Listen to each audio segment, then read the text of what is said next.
नमस्कार।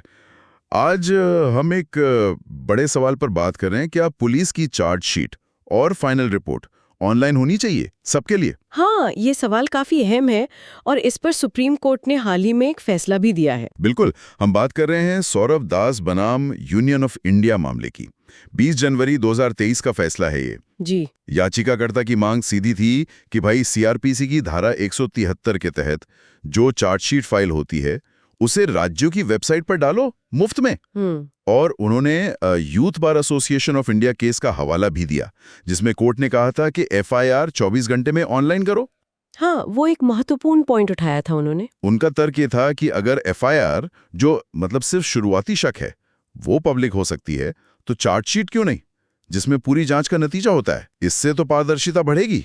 सही बात है, तर्क तो यही दिया गया था। उन्होंने सीआरपीसी की कुछ और धाराएं 207, 173(4), 173(5), फिर भारतीय साक्ष्य अधिनियम की धारा 74, 76 ये कहते हुए कि चार्जशीट तो पब्लिक डॉक्यूमेंट है, और आरटीआई एक्ट की धारा 42 का भी जिक्र किया। तो सवाल ये है कि कोर्ट ने इन सब दलीलों को कैसे देखा? देखिए, ये समझना जरूरी है कि कोर्ट ने कैसे इन तर्कों को परखा।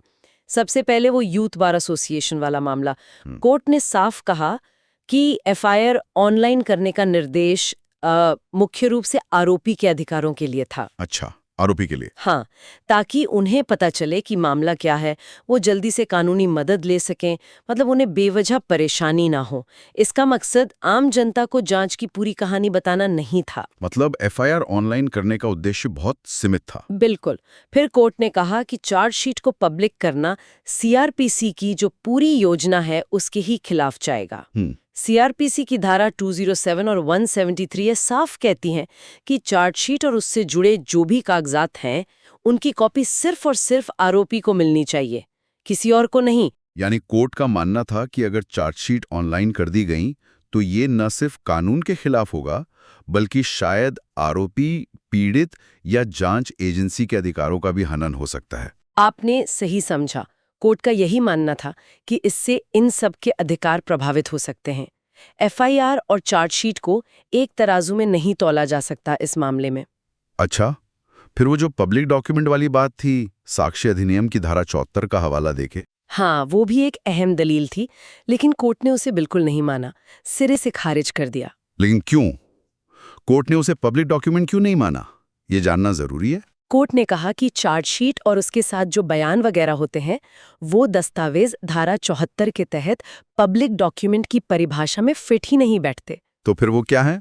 कोर्ट के अनुसार वो असल में धारा 75 के तहत प्राइवेट डॉक्यूमेंट की श्रेणी में आते हैं, और ये वर्गीकरण बहुत महत्वपूर्ण है। अच्छा। क्योंकि अगर इसे पब्लिक मान लेते तो इसका असर बहुत दूर तक जाता, दूसरे कानूनों पर भी। ये गोपनीयता बनाए रखने के लिए जरूरी था। समझ गया। और वो आरटीआई एक्ट वाली दलील का क्या हुआ, धारा 42? वो दलील भी कोर्ट में नहीं मानी। कोर्ट ने साफ कहा कि आरटीआई एक्ट के धारा 42 के तहत जिन सूचनाओं को सरकारी विभागों को खुद से मतलब सुओ मोटो पब्लिक करना होता है, चार्जशीट उस लिस्ट में नहीं आती।